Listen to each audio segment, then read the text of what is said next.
Hi, everybody. I hope that we're currently live and you're all joining. Like here with me is Trish Seidel. Welcome, Trish. Like really like to have you Hey, here. thanks. Nice to So, be here. so today we will be talking about the topic turn content into conversions. Like Trish is like really an extremely well organized person that knows exactly how to do it. I'll tell you one thing that first time that I met Trish, she was still working at Springly, a previous company that she worked Yep. at, and she was one of the people that I told straight away, and it was a really honestly like, look, what you're doing there is amazing because like you could see straight from Ahrefs that everything that you do is like so well structured, and I it's remember you just saying that. Yeah. amazing how you did it. And right now Trish is working at Just. She's a head of content, and she's doing again amazing stuff. So Trish, can you tell me about a couple of things about you, what you do, Sure. why are you actually in content marketing, and just give me a hint here. Sure. So I ended up actually in content marketing kind of by accident. I came from the field of growth marketing, and like you said, thank you for this very fine introduction. I was the um, growth marketer at Springly, and now I am the head of content at Just. I am also known as your marketing big sister on LinkedIn because I like to give my big sister advice to all my little tiny big little sisters, I guess, on LinkedIn. And how did I end up in content marketing is by complete accident.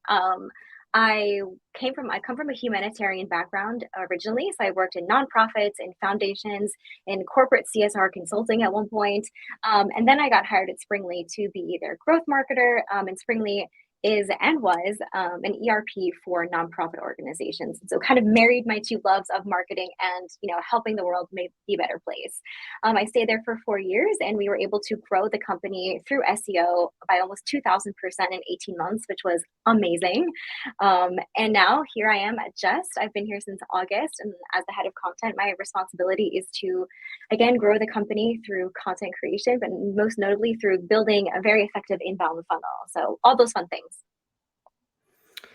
Okay, we have some troubles with technical troubles, so I'm looking into it. What's happening because we people can't see us on LinkedIn. Oh no. So just give me a moment. Like I'll try to fix it. Okay. Wouldn't be a great webinar without a few technical difficulties, right? Sure thing. Sure thing.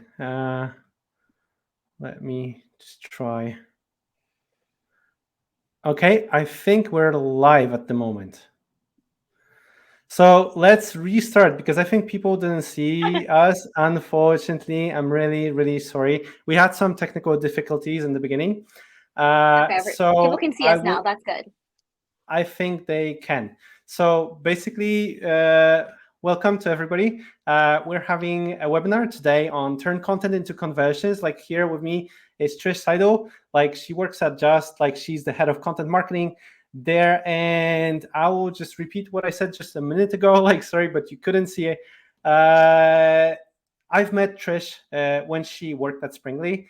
It was like amazing because I remember exactly what I said to her, that what you do, like, because I checked their profile on Ahrefs because before the meeting, and I saw like that it was really amazing. It was well structured, and you could see the strategy like straight there, and they did really amazing stuff. So right now, Trish is working at Just. And can you say a couple of words about yourself? Sure. So, hi, everybody. I'm Trish. I'm the head of content at Just, as Tom so gracefully introduced me as. But I'm also known as your marketing big sister on LinkedIn. I love to be a big sister to all my marketing little sisters out there, or little brothers. We don't gender discriminate here. And I currently work as the head of content at Just. And my principal responsibility is to help grow the company through content. So this can be an inbound funnel, it can be through thought leadership, SEO, and all those other wonderful channels of acquisition that we get to work in as content marketers. So yeah. Amazing stuff. So, can you tell me a couple of things like about the journey? Like, why are you in content marketing? Where it all started? Sure. I ended up in content marketing completely by accident. I come from a humanitarian background where I was working kind of in the editorial and communication space for a long time. I worked for nonprofits, for foundations, and corporate CSR consulting at one point, and then I decided to get my MBA here in Paris, France. And then I was hired at Springly, which is an ERP for nonprofits. So kind of married my two loves of business, marketing, and making the world a better place. As their growth marketer, though. And we were launching into a new market with Springly during COVID. So as you can imagine, that was an extremely difficult task. Springly started out as a French company and now expanded into the United States. And basically, all of our tactics for growth marketing were not working. We struggled and struggled and struggled. And so what did we go back to basically are the basics of marketing, which is good, quality, unique content. And so I was able to, through content and SEO, scale the company almost 2,000% in 18 months. And so that's how I became a content marketer, is purely by accident and purely through trial and error. And now, 4 years later, here I am as the head of content at Just, through many trials and tribulations and lots of wonderful lessons. Amazing. Like, love to have you here. So at today's webinar, as I said, like, we will be talking about turning content into conversions, because like we are all counting like on ROI. Like, if business will not get anything from content, it makes just no sense. So if you will have any questions to Trish, like, please write them in comments. I'll try to add them in the conversation. I have plenty of my own questions to Trish. We will be talking about today about content strategy, topic clusters, and maybe we'll have like some time on content writing. So let's kick it off with first question. So Trish, do you have some ideas, and can you share some thoughts on how marketing managers can integrate content strategy into contributing into their business? Absolutely. So my principal piece of advice is to let your business objectives guide you, right? So we tend to believe that, in content marketing, we can change the face of the business, which you definitely can, but your content goals should definitely be related to your business objectives. So if the business objective, let's say the goal of the business for the year is to generate more revenue by 30% or up revenue by 30%, your content should be directly linked to that goal. So lead generation, increasing revenue, increasing visibility, and things like that. So always directly related to the business objectives. That's a great place to start, and then let the content take it from there. Okay, so like you've mentioned that marketing teams should be responsible for driving revenue. If I correctly listen to you, there's like, this is a big discussion, because like many marketing teams don't think like that they can impact directly the revenue. So you actually think that KPIs that they should drive what they're doing should be connected directly to the money? I think so. And one of the principal reasons why I believe that is because, unfortunately, as marketers, sometimes getting internal buy-in can be very difficult, right? Lots of the things that we do are kind of intangible and very hard to measure. Think about how hard branding is to measure, right? It's notorious for being difficult data points. And I think being able to attach your goals and objectives to revenue-based objectives and make it easier for everybody to understand, especially when we're talking about those C-suite level executives who are really thinking money first, which is their job, right? So being able to relate it to both, I think, is the best way to go. Obviously, regarding, sorry, go ahead. No, that's amazing, because like I'm trying to tell all the people that like we should have objectives that are throughout the whole company, and we can all help them out. Like, but you have to live them. You have to talk about them inside the teams, and you have to actually understand how what you're doing has an impact to a bigger goal. Sorry for like asking more questions regarding that, because I love this topic. So like when you're working with your team, like, do you talk to them? Like, how often do you talk about the objectives, and how much impact do you have on them? Or like, all the how time. do you structure? Okay. All the time. So all of our quarterly or even semester based objectives are directly related to the business objectives, right? That's how we decide what we're going to be working on that quarter or even that semester, that year, is based on the objectives of the company. So we're talking about it all the time. And even if it's not in the day-to-day conversations, when we're talking about larger strategies like launching an SEO machine, for example, we know we want to be able to predict and project how much revenue we're going to get based off of this strategy. So when I pitched launching an SEO machine here at Just, I was able to translate that into a financial number that was going to be like, okay, here's the investment that we're going to need, the financial investment that we're going to need to launch a machine of this size, and here's the potential revenue that we're going to get out of it. Obviously, these are just projections. You have to do your best and use your best knowledge in order to project that far. But yeah, that's the way that I do it. But if you don't have the hypothesis in the beginning, like you will never know if you actually succeeded or not. So like I totally Yeah. agree.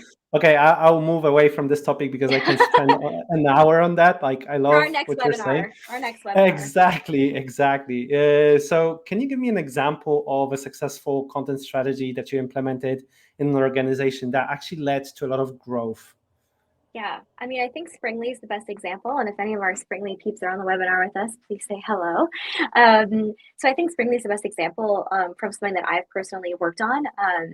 Again, we were really struggling with Springly to launch into the United States, which is a brand new market, some of the largest markets in the world, during COVID. Like that was crazy. It was a crazy thing to do, and the only way we knew how to get traction was through creating really unique content. And so we launched a full-scale machine. We ran in a very, very aggressive content strategy where it took us a while to scale up, but at our top point, we were producing between 20 and 25 articles a week, which is just insane when you think about it. And it, again, brought us that traffic. We boosted our traffic by 1,900% in 18 months. And so obviously we started seeing the results of that quite quickly because as a small SaaS company, our basket size was quite low. We were a self-service organization. So basically the content, the increase in traffic led to an increase in demos, which led to an increase in signups.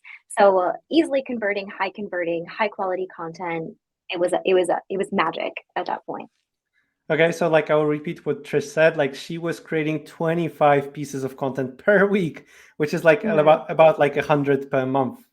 Like, how Yeah, did you and do it? Like, obviously, well, it wasn't yeah, just me. Obviously, we were a wonderful sure. team of people, and it started off with just us writing briefs and externalizing all of the content creation to a wonderful team of freelance writers, and then we hired a wonderful content manager who was able to come in and manage the whole thing while I was able to go up and do other things, thankfully. And so she was able to really scale it to, from those 20 to 25 to 30, even I think at one point. They were doing an amazing job, but it was a team effort for sure. I mean, it's definitely not something you do on your own, but it did take up, a lot of our time, which is normal. Okay, so like you actually started the topic that I wanted to discuss with you. Like, so if you don't have like a big budget, you don't have a big team, how you can actually scale up the whole process, like because you've mentioned that Springly, you weren't like a big, huge team, like, and you did a Mm-mm. lot of things there. So how Yeah. can you actually scale it up, like in a smaller team without like an enormous budget? Because like we often think that we can't compete with the big guys.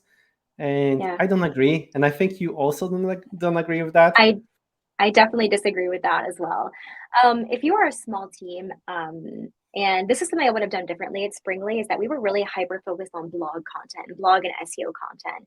But if I were starting over, which I kind of am here, we kind of are here at Just, is that I would focus more on an omni-channel marketing solution. Basically, is that instead of just focusing uniquely on blog content, is if you have, let's say, one person on your team and very little budget, create one piece of content per week and a piece of hero content or evergreen content. So that's something that's going to kind of stand the test of time, and then recycle it onto all of your other channels of acquisition. So all of the other channels like social media, it could be a community that you've created, LinkedIn, a corporate LinkedIn, and personal LinkedIn, things like that. So be able to create one piece of content in whatever timeline is appropriate for you, whether that's one piece per week, one piece per month, two pieces per month, and then really focus on getting as much impact out of that piece of content that you can, on all of your other channels, right? So we're not talking about copying and pasting. We're talking about recycling the idea and the structure, to all of the other appropriate channels that you have. That to me is the best way to do a lot with a little, because you're not having to reinvent the wheel every time. You have one piece that you've created that you've put a lot of time and effort into, and then recycle it and niche down. So like definitely content curation is something that I'm like looking at all the time. And one more Yeah. thing, because what I'm using, like I'm a strong believer in something that I call a game of touch points. So like to get a Mm, customer, you can't like you will not win this customer with one piece of content, like one touch point with this no. person. you have to actually, they have to find you in different places. So like, for example, this webinar, like if you meet us here in the webinar, that's one touch point. Like if you go to our like a blog, that we are there, like this is another touch point. Like if we meet directly on a one-on-one, so something that goes offline, it's one touch point. So if you Yeah, get like these, like some amount of touch points, you will actually be able to get this customer. But to do that, like you have to recycle your content. absolutely. uh, and this is exactly what you're talking about here. Amazing. Yeah. Can we go into metrics? So what kind of metrics, because you already touched on that a little bit, what kind of metrics do you focus on when working on content marketing? Okay, so these can be kind of controversial, right? Depending on who you are and what kind of business objectives that you have and what your content looks like, right? So for me, I have three key metrics that I follow. And again, because I want to translate all of the work that we're doing in content to a financial figure, again, to get that internal buy-in, to make sure that everyone's communicating in the same language. Because when you think about it, sales communicates in figures. Product often communicates in figures. Customer success often communicates in figures. Thinking about like your customer, like your number of stars, your NPS score, or whatever, right? So marketing also needs to communicate in figures, right? And to me, my most important metric is CAC and CAC payback, right? So the cost of customer acquisition, and then how long it takes you to reimburse the cost of getting that customer, right? Because if you think about it, marketing isn't free, right? Even if you're a small team and you're creating one piece of content per week, your time has value, right? And that piece of content takes a financial investment in order to create it, depending on what it is, right? So we externalize a lot of our blog creation. We're paying someone to create that content for us, right? And so I want to know what the cost of acquisition was for the client that came in through my content, right? And the Okay. same thing is how long it takes me to pay it back. That's amazing. So like from what I understand, like for each task that you actually take on, you basically try to measure like and actually try to make a hypothesis how it will impact the goals, the metrics that you're looking at, right? Exactly. Yeah. And this can be very difficult to put into place if you're starting in a marketing team that has no data or is not really used to data, or you're working in a company that's in a very early stage startup, for example, and they don't have all those data trackers put in place. This can be very difficult, and I understand that. For me, at that point, if you're really in the early stages, calculating the return on investment of your content would be another great financial metric, a numbers metric to track as well. So again, boosting that ROI of your content, making sure one piece goes very, very far is a great way also to kind of to measure Okay. your success. And let's try to think of a situation like, because many companies, like when you're a marketer, like your boss comes to you and tells you like, oh, I have this great idea, let's do this and that. Like, do you ask this person like how it will impact your goals, or like you're actually doing it because it's your boss? Well, I think it depends on who's asking, right? But the question I always ask is that if I want to, my plate's full, right? There's no marketer on this earth who has free time. Yeah. No one. So it is more about, okay, if I have to do this, that means I have to deprioritize this. And this I know is going to bring us a certain amount of revenue, or at least I hypothesize I'm taking a very calculated risk that this is going to bring us a lot of, some revenue. I'm not sure this is because this isn't not necessarily as well thought out. So it's more about like, are you okay with me deprioritizing this to take this on? You know? Yeah, so like basically, I agree totally with you, because showing the people what you will do, like if you will take this task, like what you will actually deprioritize and not do, and show like what kind of effects. Like I often try to even ask people like, what kind of effect do you expect from this and that, like to Mhm. so people are aware that, for example, it has no impact on the metrics that we're measuring. Because Exactly. they just thought like it's amazing to do it, like because everybody does it or something, but Yeah. nobody thinks Falling about victim the to trends. impact. Exactly. So like but sometimes it's like super hard to stop Yeah, and say like no to yourself. Like I'm doing the same thing it that is. you're saying about like the metrics. I'm asking the same questions to myself, because I have hundreds of great ideas per hour, like hundreds of them, like, but with all of these ideas, like I try to stop and say like, okay, what are my metrics, what are my key goals, like is it Yeah. helping me with achieving it, or it's just a great idea that I can put on the shelf, like, and maybe like get back to Yeah, it pick it and up later. never. Yeah, never. No, I think it's also that's a great way of like censoring. Is that a word? Is that the word I'm looking for? Like when you have to yeah, like calm yourself down. That's a really good one. Is that oftentimes we hear about saying no to external parties, but sometimes saying no to yourself is the hardest part. Yeah, but you have to have like a way to do it, because otherwise, like all of the ideas that you have, like, are of course the best ideas in the world. Yeah, And the data speaks. Like, this is something that I've really learned probably the hard way, just to understand yeah. that, But like, look, it's if the data well, shows something different than I think, oh Tom, yeah, you're so freaking wrong. Like, I know. We've all learned this the hard way. We've all learned it the hard way. okay, Arman asks a question. What tools are you using to track ROI of your content? Like, I'll not read the whole question, but like basically, I think this is the main part. Yeah, so this is a great question. So I'm not really using any tools in particular outside of like the Google Analytics, Search Console, things like that. So how I calculate the ROI, again, it really depends on what channels you're using and how you calculate your ROI, what that means for you. So I can tell you how I do it. Hopefully it applies to your organization. Is that I calculate the visibility and then and it kind of translate that into what I would pay for an ad of that amount. So let's say, for example, let's say I write a LinkedIn post and it gets 90,000 views on LinkedIn, right? That would be ideal. Tom and I are like, oh, that would be great. Let's just say in a fantasy world that my LinkedIn post gets 90,000 views, right? If I were to get 90,000 views in ads, what would that look like? How much would I have to pay, right? And then I can calculate all of those things together, whether it's through traffic, conversion, clicks. I calculate all of that into a financial amount as if I were to pay for them.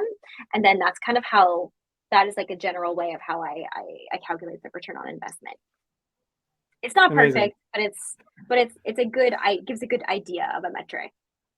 Like, what I would say, like, sometimes don't go too deep into the metric. Like, 80% quality of the metric is good enough, Mm-hmm. probably, because going the extra 20% like will take you 80% of time to get it Mm-hmm. perfect. And simplest way possible to count Yeah. something like that you actually can do with, like, that you can work with.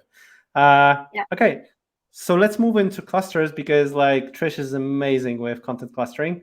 Can you give us like an idea of a beginner's friendly step-by-step guide to creating content clusters? Yeah. So content clusters are very controversial, I guess you could say. There are lots of schools of thought here. So the first two schools of thought are that you want to cluster your topics first to create themes and then look for the keywords, right? The other school of thought is to look for the keywords first and then fit them into clusters. I don't believe in either. I believe that you should be able to do both at the same time. Does it make the process longer? Yes. But is it you're not going to force yourself to fit in either way, right? So if you cluster first and then find keywords, you're going to have to squeeze your keywords into a cluster. And the inverse is also true, right? So you want to be able to cluster and find. I'm sorry, I'm thinking in French. Sometimes it comes out of my mouth. You want to find clusters and themes that fit your business and your business objectives, and then look for keywords that support those theories, and make sure that you're keeping open lines of communication with yourself, your agency, or whoever you're working with in order to cluster properly, right? So the first step is to first of all figure out what your themes are, right? What are your content clusters? If you're a SaaS software, generally your clusters, like a good place to start is clustering by feature of your software. That's a kind of an easy place to start, right?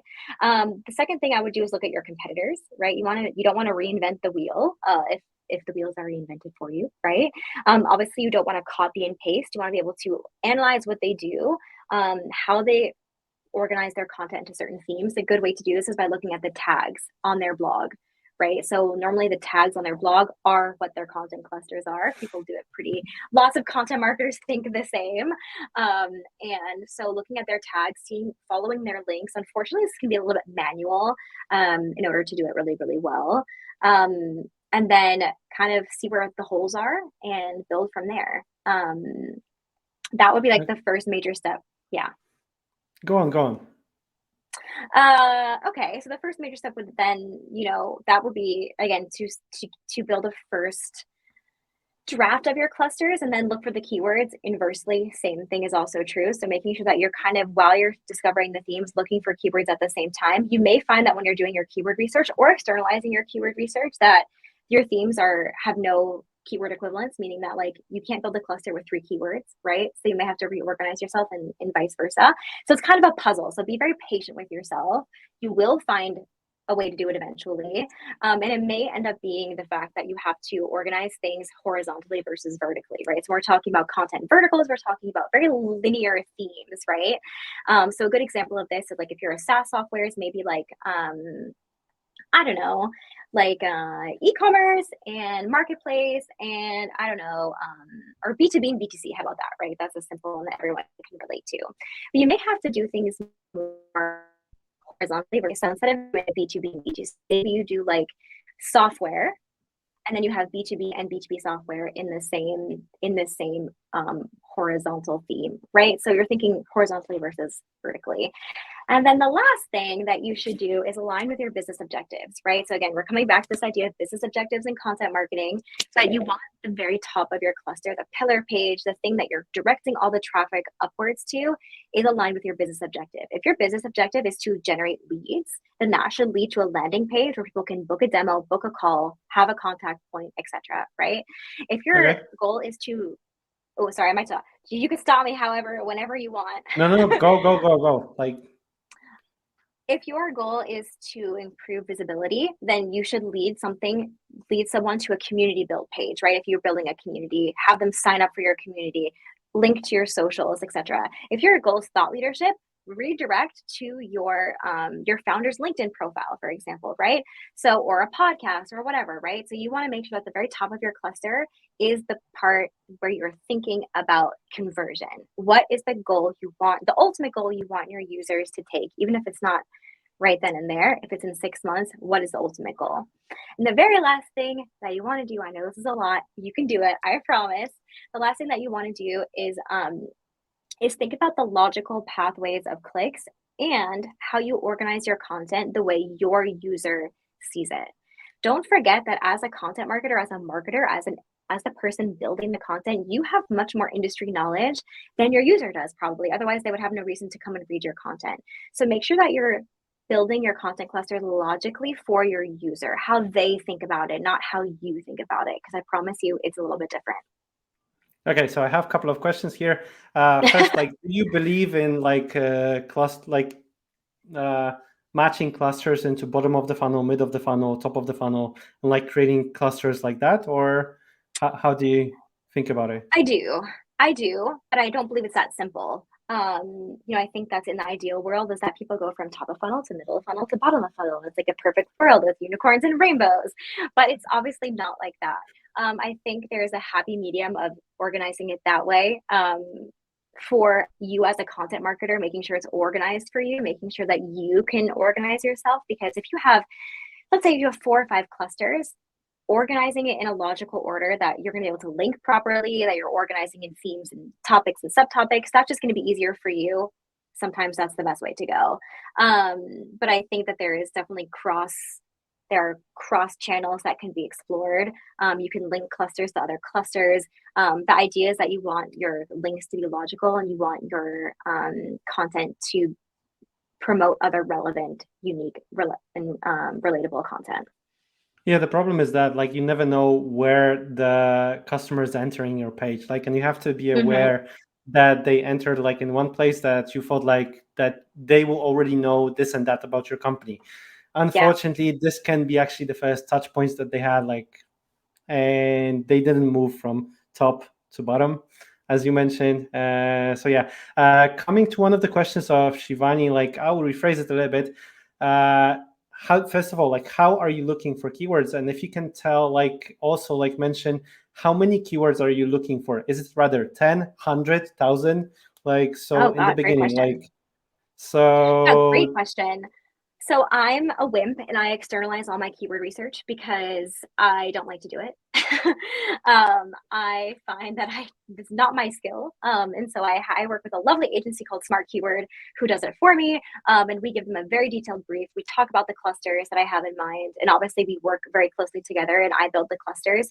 Well, with their help, I like to be challenged in my thinking. And I think that as SEO experts and keyword and who have done their keyword research, they're very appropriate people to challenge, be a sparring partner with, but for keywords, when I'm building a cluster. So again, I'm in this process right now with Just. So I'm really glad that we're having this conversation because it's very fresh in my mind.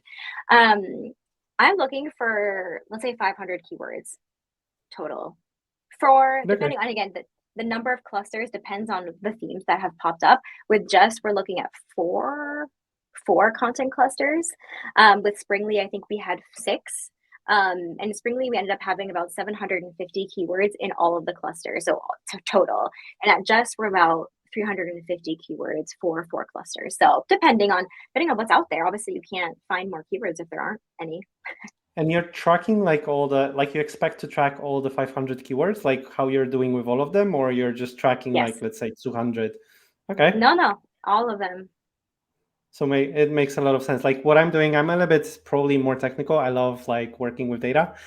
So what I'm doing, like I'm mostly using SEMrush for that.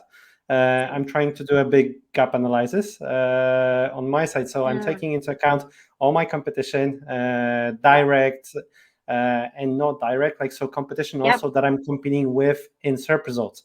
They don't have to be Totally. my direct 1000%. competition. I'm like competing with them like for the same keywords. For me, if I'm competing for the same keywords, I'm competition basically. Uh, Exactly. Yes.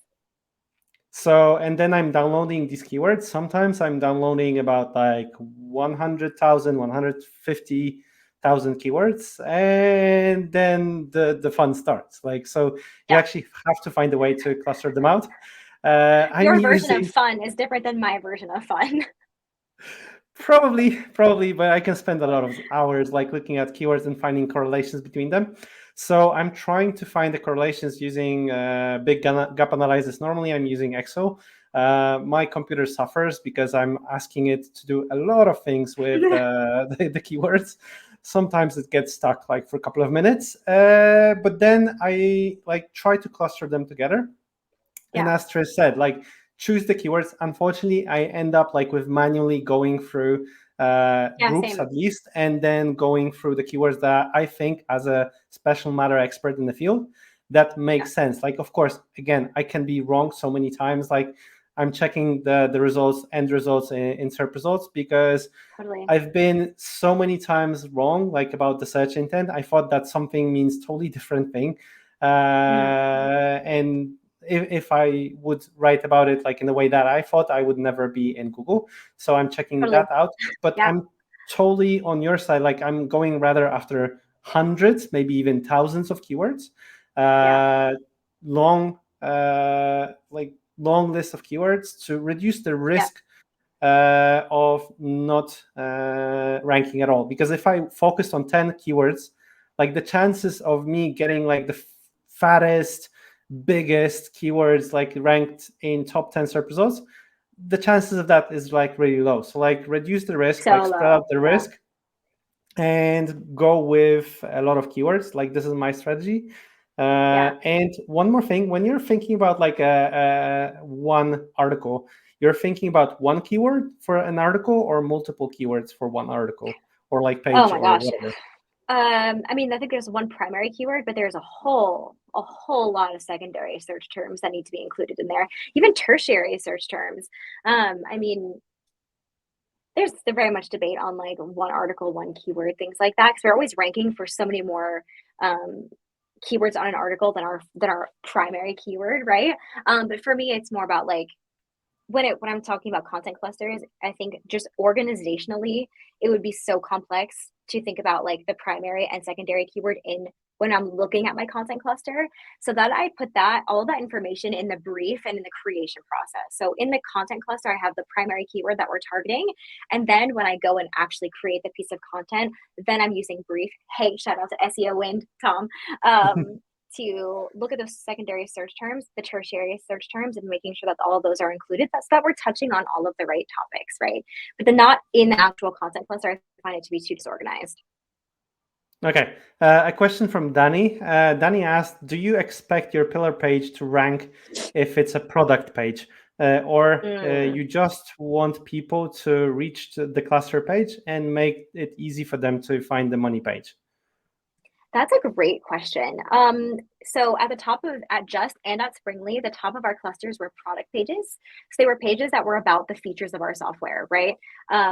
So this was mainly at Springly. We had the top of our cluster about donations, for example, again, because we were working with nonprofits, was donation management software, which is which is a big feature of the software that they provide, right?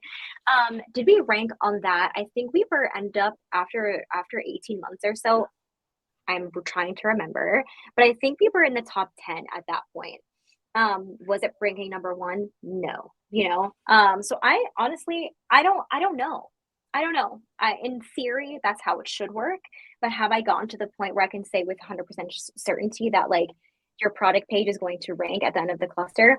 I can't tell you. In theory, that's how it should work. I know it does make us highly more competitive because we weren't ranking it before. We were clustering properly, having all of those links supporting that really bottom of funnel, high converting keyword. We went from not ranking at all to ranking position 10. So who's to say in a year or two, again, with more detailed content, more unique content, maybe some videos, some extra fluff, they could rank in the top 3. So, but to tell you the truth, I haven't done it yet. So I'll let you know. So like from my experience, like I do a mix. Like if I can find a cluster that is like really, really close to my product, I would definitely go for that because Right. this is the lowest hanging fruit ever. Like if somebody Mm-hmm. is looking for like something that I have in my system, in my SaaS or like whatever, like I would definitely write about it and I would create like a different cluster for that. I would focus on Mm-hmm. that a lot because like these people will convert directly to my system.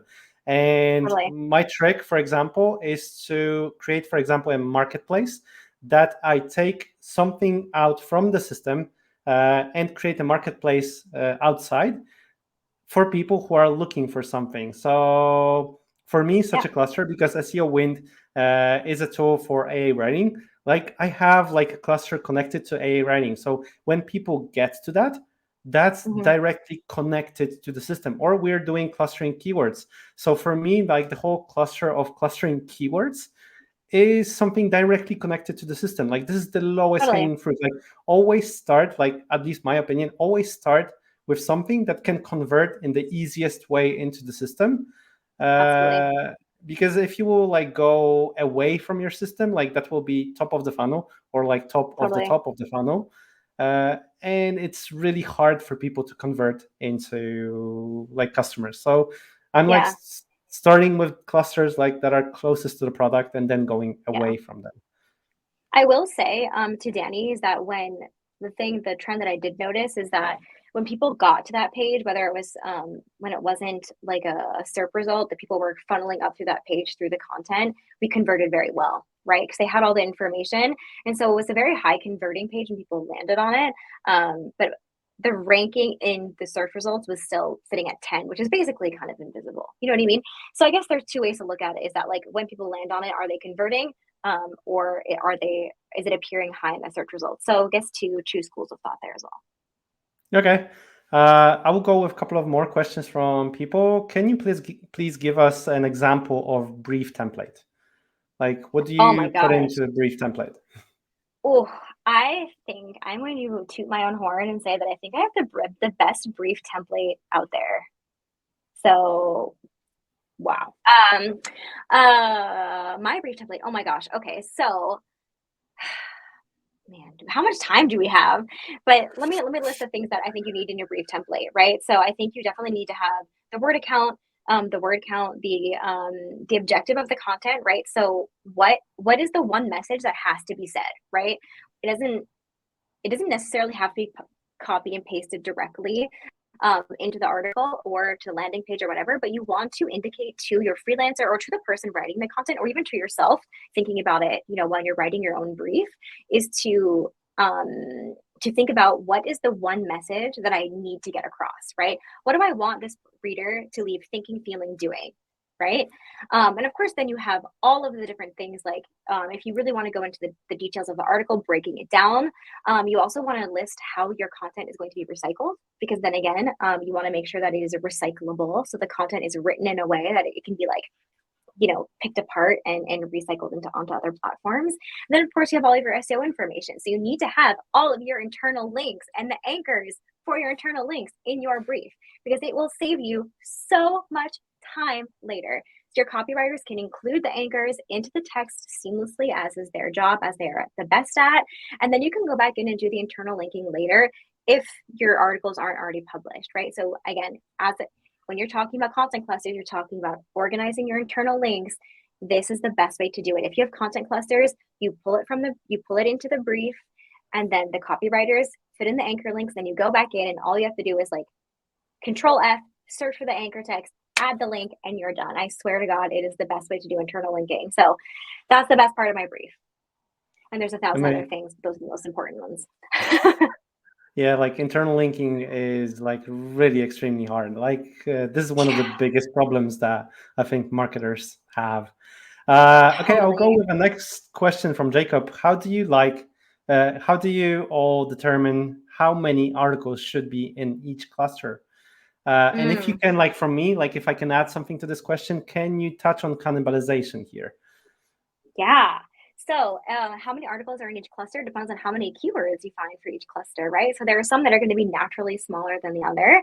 I think it should also be considered when you're building your clusters is how closely they're linked with your business objectives. So clusters that are going to interest your target audience, but maybe not are directly related to your business. Let's say if you're creating a content cluster, or you're a business who creates content for content marketers, right? You are going to be talking about growth marketing. So it's something that still interests your audience, which would be me, for example, but it's not what I'm going to sign up for, right?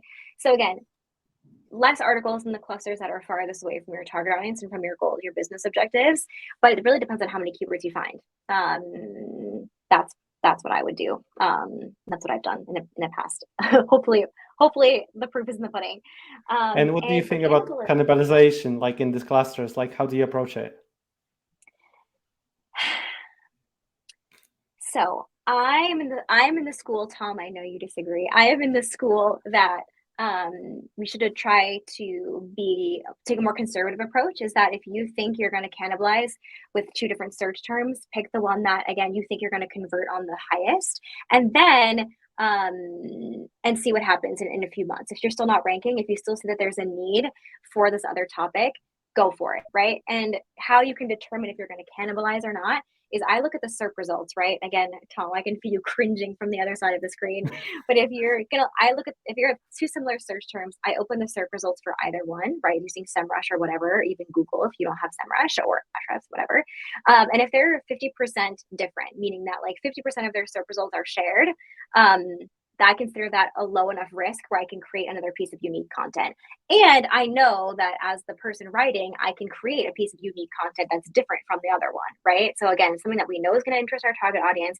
We can have a unique angle that's different enough from the first one, and the SERP results are slightly different. I consider that a low cannibalization risk, and I would put it in my content cluster.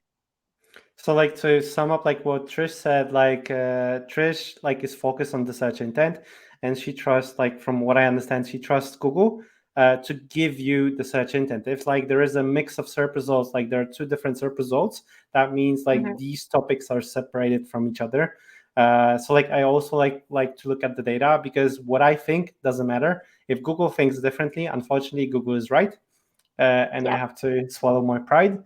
And I agree with Trish. Like I'm probably less conservative with cannibalization. I'm trying to let Google decide like what is cannibalizing what. So like if I think that it might be a cannibalization issue for like 2 articles, I would still probably publish if I see the chance that these are different search intents. And then after 2-3 months, I would go into Google Search Console and check like what ranks, what doesn't, and would remove the one that doesn't. Many times I saw that I overthought what is cannibalizing what, and Google thought actually that these are like 2 separate search intents. and I would not know it if I didn't try it. I'm It's not very too worried. easy. Yeah. It's very easy to overthink it for sure.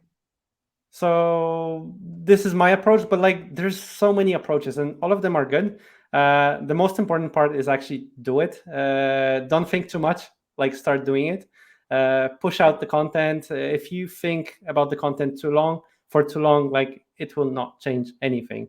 So try things, like don't be afraid of making mistakes, because you can Totally. always fix the mistakes. If you don't do anything, like you will not drive traffic, which Amen to makes no that. sense. Uh, okay, so I'll go with one more question from Tijuan. Like, sorry if I mispronounced like your name. Which emerging trends in content marketing are you most excited about, and how do you plan to leverage them? Oh, that's a great question. I think what I'm most excited about is this revolution, like podcast video revolution that's happening. Everyone has a podcast these days, and I'm loving it. Um, I think it is fantastic. And this may shock you, but I love to be in front of the camera. I know that comes as a big shock to everyone watching, but I think that I love video content. I think it's a wonderful way to recycle concepts and to really humanize your content. And that goes the same for podcasts, because the power of the voice is so incredibly magical. And I think it can also really humanize you and your content, especially when we're um, in the field that I'm in right now, which is e-commerce, and it can be very sterile a lot of the time. And I think bringing warmth into the topics and showing that people are really passionate about these topics really helps connect to your audience more. And people buy through relationships these days. You know, customers are very intelligent, and they know a lot of them know that people have blogs to rank on Google, and like they're very smart. People are very, really smart. And so I think video and podcast and audio and all of these different types of content that are coming out outside of just the written word is a fantastic trend that we're seeing. And I think it's going to be a big challenge for content marketers going forward that we should embrace, obviously. Okay, yeah, definitely. It's helping with like your personal brand, because people can see you, they can hear you, they can relate Yeah, to you. So, and AI is like still not there with all like video yeah, collection. It will totally. be probably one day, but like still, this is where Oh, humans definitely will shine. be. And I agree with you. This is definitely amazing. Uh, Yeah. like when you publish content, like do you go back to it after some time? And if yes, then how do you optimize it? Yeah. So, obviously let your content sit for a little bit. You don't want to let it sit for 2 weeks and think that the sky is falling when nothing's ranking. You know, give it a few months. SEO is a long-term game. Normally blog content is a long-term strategy, right? This is why we want to recycle things so that we're getting, you know, some immediate use out of it, but still playing the long game. I go back after 3 months, around 3 months ish. It is possible to rank in under 24 hours. We know that, right? But it's rare. It's a rare day. Play the lottery on the day that you rank under 24 hours, because that's Google is shining its grace upon you. But I go back after 3 months, and how I decide what to optimize is actually a system that my a dear mentor came up with at Springly when I was still there. Is that he was our country launcher. He is still the country launcher for Springly. And he came up with a system where he asked me and my colleague, the French content manager at the time, what our SEO red flags were. Like, what are the big red flags that you would look for in your content? You know, in general. So we came up with 6 red flags. Like, for example, not ranking after 6 months. You've lost your rank. You lost your position in the top 3 that has stayed that way. So you continue to lose that position for 3 months. You are not positioned on your primary keyword, things like that. So we came up with 6 red flags, and he was able to build this kind of, I want to say like a data lake, but it's very, very nice Excel spreadsheet with lots of different formulas where we were able to pull things from SEMrush, data from SEMrush, Google Analytics, Search Console, etc. And we were able to kind of spit out the URLs that were flagged by one of the red flags that we had come up with. And it's not a perfect system because obviously SEO is very contextual, right? But it really helped prioritize, and that is a system that we will put in place here at Just.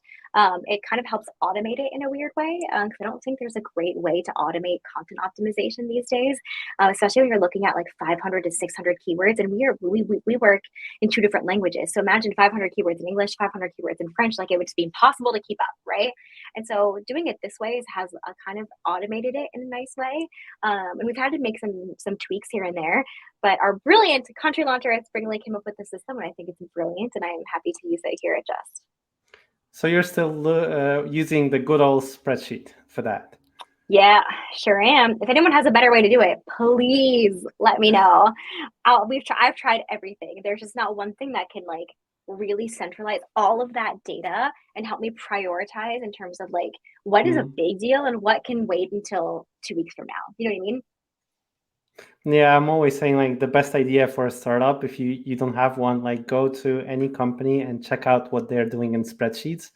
And this is exactly the idea that you can actually implement and start doing like a great product on. That's so true. So definitely. Going back to internal linking, when you have clusters, like how do you use internal links? Like do you use the links like inside the clusters, or you also you use internal links between the clusters? How do you do Mhm. it? So there are 2 schools of thought here. Is that there are people who are content cluster purists who believe that you should not have any links outside of your cluster. So on your blog, that includes like obfuscating the header, the footer, all of your like sidebars, etc., so that you go Google can only read your cluster, right? That's an extreme content cluster theory, and it's only a theory, right? So we're not sure that it works, but it's a lot of work, right? The second school of thought is to link all of your articles together in the same cluster, obviously based on what level and what subtopics they sit in. I'm of the second school of thought just because we are a small content team here and we do a lot of things ourselves, and I just don't have the power to test that theory right now. And so that's how I believe. But linking internally, obviously based on the cluster, and link every once in a while to relevant content in another cluster, right? So again, only where it's logical, and I wouldn't be doing it everywhere, right? So only where you think it's really going to be helpful to the user, it's really good UX, but I wouldn't do it all the time. Does that make sense?